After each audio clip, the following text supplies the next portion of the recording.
was surprised to find that, like, you know, gangsters in the hip hop business world didn't just jump in sometime in the 1990s. That it was around from the very beginning. I was wondering if you could talk about Morris Levy and Rapper's Delight. You know, listen, I mean, the whole point of the book is that none of this stuff that is put onto hip hop, any of it, anything you can say about hip hop, happened in other genres, right? So, you know, you want to talk about people lamenting today that, you know, hip hop is just, you know, it's been taken over by basically this, I don't know, Southern ethos, and then, you know, it's basically strip club music, and it's like, what do you think jazz was, man? Jazz was invented in the brothels of New Orleans, right? So nothing's changed. It's just, you know, there was a period where hip-hop had very highfalutin political aspirations and political impact. But it's always been, you know, high and low, if you know what I mean. But to answer your question more directly, and now I've forgotten your question. Oh, it's about Morris Levy. Right, yeah, gangsters. So yeah, gangsters have always been a part of the American entertainment business from time immemorial. You know, the early jazz artists, whether it be Duke or Louis Armstrong, they were handled by some unscrupulous characters, and it continued in hip hop. I mean, Raymond Chandler, you know, he was, I guess, a guy who four-walled the first parties for Flash in the Bronx, and, you know, was a tough character. Gene Griffin was the guy who ended up bringing Teddy Riley to the fore, and Gene Griffin was a guy that you didn't want to mess with. Joe Robinson, you know, guy maybe who claimed to have more connections than he actually did, but was very much partnered with Morris Levy, who was a gangster of the R&B tradition before then. And it continued. I think one of the points I tried to make in The Big Payback is that bullies go away. Like, Suge Knight had a fearful reign, but it was relatively brief, because no dude like that is going to keep his empire locked down by force. Right. You know, whereas, it's not going to happen. Whereas Russell Simmons is kind of a through line in your book, just sort of by the sheer force of his personality and his vision that even he doesn't seem to fully understand at first. Right, because he really is. I mean, say what you want about Russell, about his scatteredness or whatever, but Russell, you know, was the person who fought for the integrity of the music and never felt he had to resort to any kind of violence or threats or be, you know, thuggish, you know, to do what he needed to do. I mean, and, you know, say what you want about Lior, but Lior's the same way. Lior never picked up a gun, you know? I mean, and actually, you know, Def Jam was a breeding ground for people who, you know, when they want to come in out of that. You know, Chris Lighty had a rough upbringing and was a bit rough around the edges, but he came to Def Jam and worked with Lior because he was tired of all that, you know?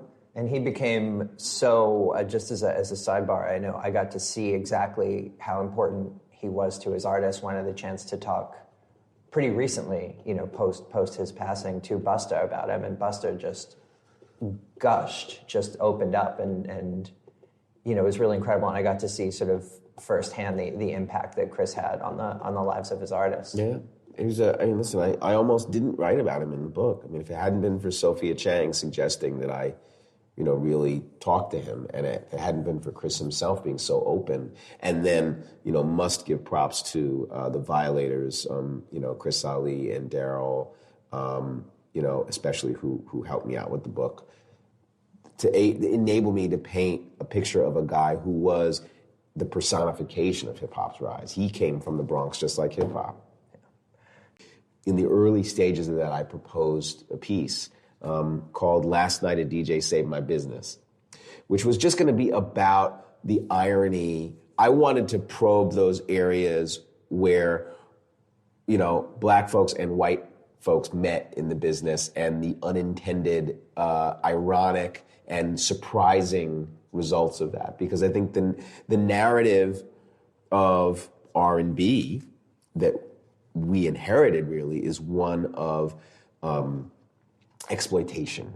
Meaning, you have Morris Levy coming in, and he's this big cigar-chomping Jew, and he's going to, steal all the artists' money and buy him Cadillacs and keep all the royalties for himself. And I think when you listen to a lot of early hip-hop records, you get a lot of that same sort of feeling of, record companies, man, fuck them. And, because I was a part of and witness to some of that, I saw that some of it was true, some of it was very much not true. And I wanted to sort of pick apart the irony that the music that we extol the most, the De La Souls, Run DMCs, the golden age of hip hop, Queen Latifah, these were all records that were produced by white, ethnic, Irish, Jewish, Italian, business people, not corporate. And very much not, and maybe while not, well-versed in African-American history and culture, they couldn't tell you who, Nat Turner was, but, they did have some feel for the culture, real feel for the culture. I mean, Tom Silverman went up to the Bronx to T Connection and hung out with Bambaataa. I mean, not too many major label, folks went up there to do that. Charles Koppelman wasn't up there, So I wanted to get at that in a magazine piece that would talk about that era. And that magazine never got off the ground. I pitched it around a lot. Like, I had one editor basically turn his back on me in mid-pitch, like in the late 2000s. It was just like humiliating. So I thought, well, you know what? Chartist, maybe better take a hint. Maybe this is part of a book. And the book was, I think when Jeff Chang's Can't Stop, Won't Stop comes out, I think that's when it really crystallized for me. It's like, oh, so he's telling this cultural side of the story, but there's a whole part missing. Like, he skips over Run DMC. And for me, that's part and parcel of why, if you want to answer the question, why is hip hop the way it is and why is it so big and how did it get from here to here? You have to tell that story, but you also have to tell the story of those people who helped bring it to the fore, the good, the bad, and the ugly, And there's a lot of bad and ugly, but there's a lot of good too. So that was the impetus to write The Big Payback and to make it as expansive as possible and to bite off way more than I could chew. And that was the beginning of a 4-year odyssey to complete the book. Yeah, and it is a great book, and it is completely expansive. I mean, and there's just so much in there. And I wanted to ask about one of the things you hinted at about race and ethnicity and hip hop business people. So many of the early important business people were white. A disproportionate number of them were Jewish. Mm-hmm. And so I was just curious about, rather than like, what do you have to say about that? Because, I was just curious about like the business of hip hop. How did it reflect and how did it avoid or transcend the racial iniquities of, America generally? How did, it did. I mean, hip hop was a creature of its circumstance and reflected its circumstance and then projected onto the circumstance. So hip hop was a cultural creation of kids of color, assisted minorly here and there by, some enterprising, white kids. When it moved to become a business, then other folks got involved. Then you would get the Corey Robbins, Tom Silvermans, Eddie O'Loughlin's, Dante Ross's, and then, kids like Adam Yauch, city kids like Adam Horowitz and Mike Diamond and Rick Rubin, coming in from the suburbs. And so as it grows, it attracts all these different kinds of people and becomes a product of all of them.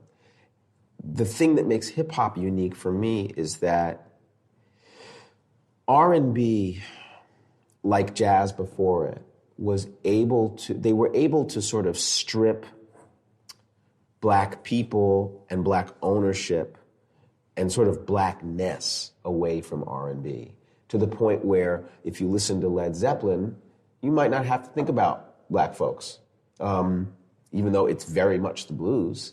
And that is why, forgive me, rednecks of all persuasions, all over, can listen to Led Zeppelin or Leonard Skinner and fly the Confederate flag and, you know what I'm saying? Yeah. I grew up with those kids, right? Yeah. During the disco sucks era. So the thing about hip hop that made it different from that stuff, from rock, from R&B, from jazz, is that there was a certain, you couldn't divorce black people and black culture and black history and black equity from hip hop. It just wasn't going to happen because it was birthed in all those things, and in order to be what it was, it had to keep those things. So even the white folks who, and not just white, but Asian and Latino, the folks who were involved in hip hop, we all understood that this is a black thing culturally. And that to be in it, the price of being in it was kind of caring about that. And there were some who did and some who didn't, but we understood it that way. Like we understood that this was part of a larger American project, and that's why hip hop had to succeed. One of the themes of the book is the successes and failures of black-owned businesses within hip hop. Yeah. Obviously, the rise and fall of Sugar Hill Records, but something that you mentioned that I hadn't even heard of was the West Coast distribution. Yeah, I think Luke wanted to put together. Oh no! First, it was the West Coast thing. You're talking about the thing that. After sort of in line with Macola, I think in line with Macola Records. Yeah, it was a competition for Macola, and I think it was, Atron Gregory and a few other folks, Egyptian Lover, and they got together and they put together a distribution thing. And then a few years later, I know Suge and Luke were talking about doing something as well, so a national sort of. Well, that's the thing. It's like, a big part of the big payback is discussion of equity and how do you maintain equity as an artist, but also how do you maintain it as a community of people, So can black folks who create most of the cultural capital in America retain that equity for that? And one way that the majors were able to become majors is through distribution. So what if there were to be a black-owned national distribution concern that could now begin to make money off of all this cultural capital? So it was fascinating to me, that part of it. That it was tried twice and didn't get off the ground. Yeah, and frankly, now we can see with hindsight that any box retail distribution system that was to be invented in the 90s would perish 10 years later. Collapsed, yeah. Right. Listen, the saga of black capital in America is a bit of a sad one in the sense that it always seems to be a bit, too late. And when black capital is successful, take Russell, take Jay-Z, and their multi-$100 million sales of their assets to larger corporations. The sad thing is that the benefit of black capital is first and foremost to the black capitalist and not to the community.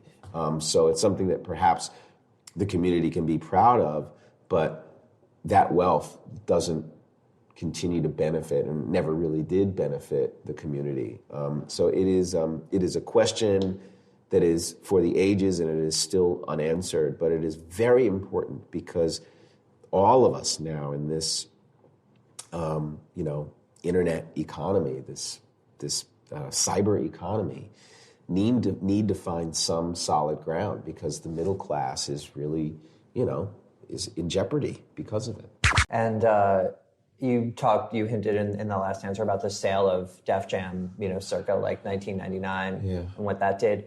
Now, I'd heard Jay brag about on records, oh, my hit album, made, Def Jam's purchase price go up, right? I assumed that maybe there was some truth to it, but that a lot of it was sort of braggadocio. But you point out that he and DMX having, hit albums in 98 really did do that. Oh, yeah. I mean, there's no question that the successes of 1998, two DMX albums especially, really fed the fuel for this, this buyout, which was already, I think, set contractually, before this even happened. It's the way the music industry goes. You're cold one year and you're hot the next, and it's something that these corporations will never get. Never get that, because corporations want quarter over quarter growth, and they want growth every quarter. And we all know that healthy organisms need periods of rest, aka recession. You need to scale back to build up. If you never scale back, if you never have any fallow periods, you'll never have any growth. But, and our economy pays for it, our ecology pays for it. Yeah. We're getting deep here, son. Deep. Definitely. And another sort of great, or at least very public, black capitalist is Brian Williams' baby from Cash Money. Yes. And I was so fascinated to hear you go in depth about Wendy Day of the Rap Coalition and her early history with Cash Money. Yeah. So she's kind of vanished in a lot of ways in the public telling of the early years of Cash Money and of the deal that gave them autonomy and the whole nine. Why do you? First of all, why do you think she was written out? And second, you famously talk about how Cash Money tried to stiff her and not pay her commission. And were you able to ascertain any kind of motivation for that other than they just didn't want to pay anyone they could get away with not paying? Yeah. I'll tell you this. As an author, one of the things I was really cognizant of is who are my heroes in this book. Mm-hmm. And I really didn't want to get into a situation where, most of the heroes were white, like Wendy Day riding in and sort of saving hip-hop right after you've seen Corey Robbins and Rick Rubin come in and save hip-hop and all. I really tried to be cognizant of who are my main characters, what's their gender, what's their race, and, at the same time, it's difficult to do because so much of the business is dominated by white males that you're just going to have them in your story. So that's as an author. As a person, right, as a person who was a former executive in the music business, I had a very ambivalent relationship with Wendy Day prior to writing this book. That's so interesting. I would see Wendy, pictures of Wendy, and she started this rap coalition, and there was a part, and I told Wendy this. I said, who is this strange white woman who thinks she can start a rap coalition? What right does she have? I mean, I had no more right, to be doing what I'm doing, but, it's that whole sort of blacker than thou thing that I think white Dante calls it white on white crime. White on white crime, yeah. Exactly, yeah. So, it was a little bit of hateration, and then the other part of it I didn't like was her demonization of record companies, because I thought, again, and it comes out in my book, that, record companies do a lot of good, and a lot of artists are schmucks, they're just horrible people. So you got horribleness on all sides, and you've got exploitation and get-overness on both sides. So I felt her, sort of the record company rule 4080, music industry rule 4080 was just not cool, and didn't have much decorum. And then, putting out Quest the Mad Lad on American was a very, very difficult thing for me personally, because I was surrounded by people who didn't believe in the project, and I felt like I was fighting alone on that, and there wasn't a lot of resources that were, enabled me to move forward with the project. And Quest was understandably very frustrated, and he went to Wendy to say, get me out of this. Because that's what Wendy did, right? She got artists out of contracts. So I get this letter from Wendy, this very officious letter, we think that Quest can be great. It's like somebody telling you, your child, you're not doing so well with your child. We know what, we see a lot of potential in your child. Stop abusing your child. It felt like that. I mean, I don't equate Quest in any way to my child. He's a grown man, but it felt like that, right? So I literally had to swallow my pride and swallow my ego and reach out to her and say, look, I know maybe Quest doesn't feel this way, but I'm on his side and I'm on your side. So whatever you can do to help, great. And so Wendy actually came back and helped. Like, she got Quest stuff that his manager, quote unquote manager, never got him. She got him on the road. She got him, doing shows. And I was so grateful to Wendy. I fought to get her reimbursed for all that shit. You're not paying for that, Wendy. Let us pay for that. So we worked together for a while, and that changed my view of, what Wendy was. And then Wendy was changing her own conception of who she was at that time, from being a person who got artists off of labels to helping artists get better deals. And this was right around the time that she was working with Eminem. So when it came time to write the book, I knew I had to call Wendy.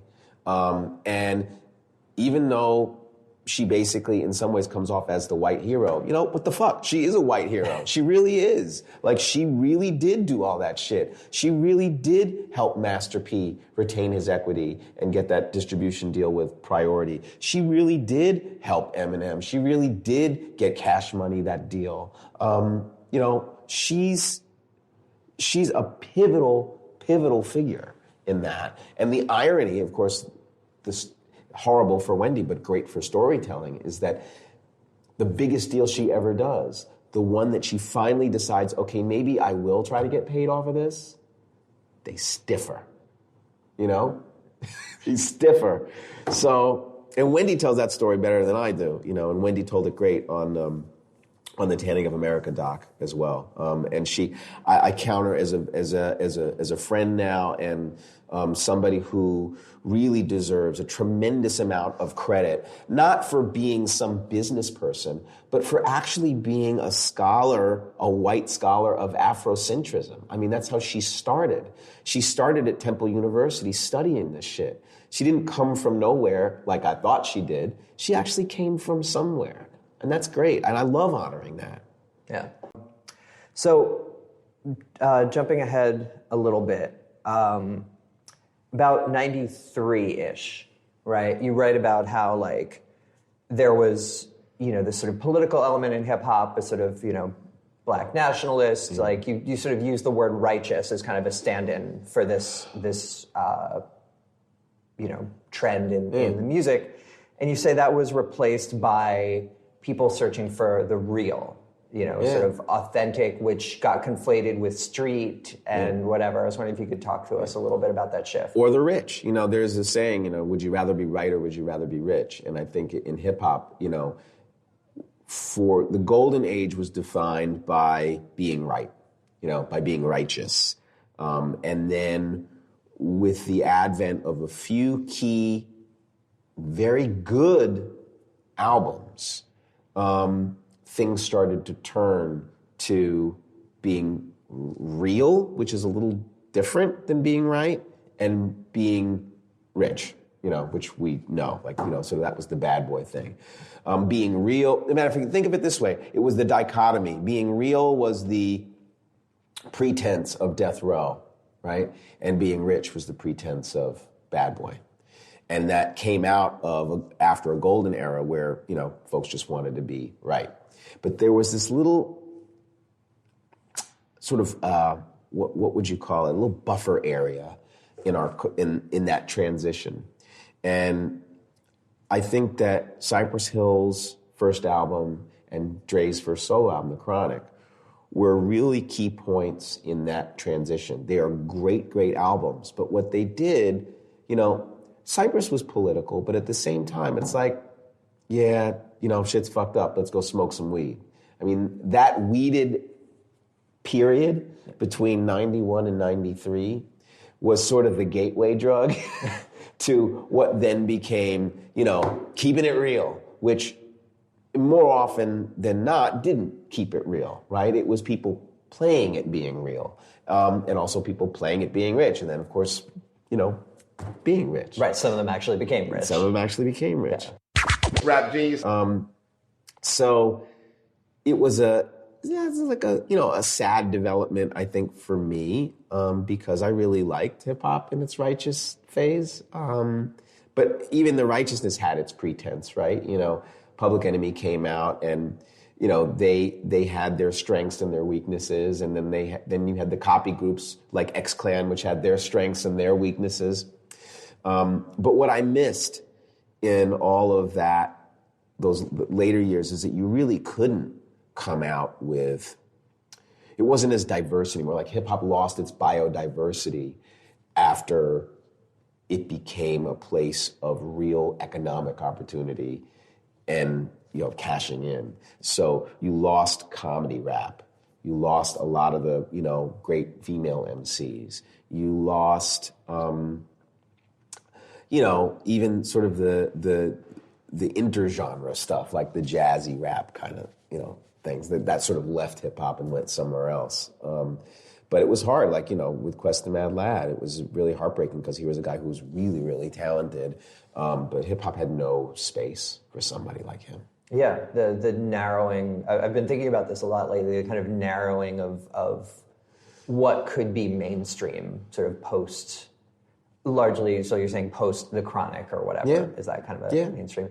And the kicker is the records, obviously, on their own merits, the Cypress record and the Dre record especially, were great. Fantastic records. Yeah. And political, too. But like I said, the emphasis was more on the culture around those records was not a political culture. The culture around those records was, fuck it, let's get high. Right.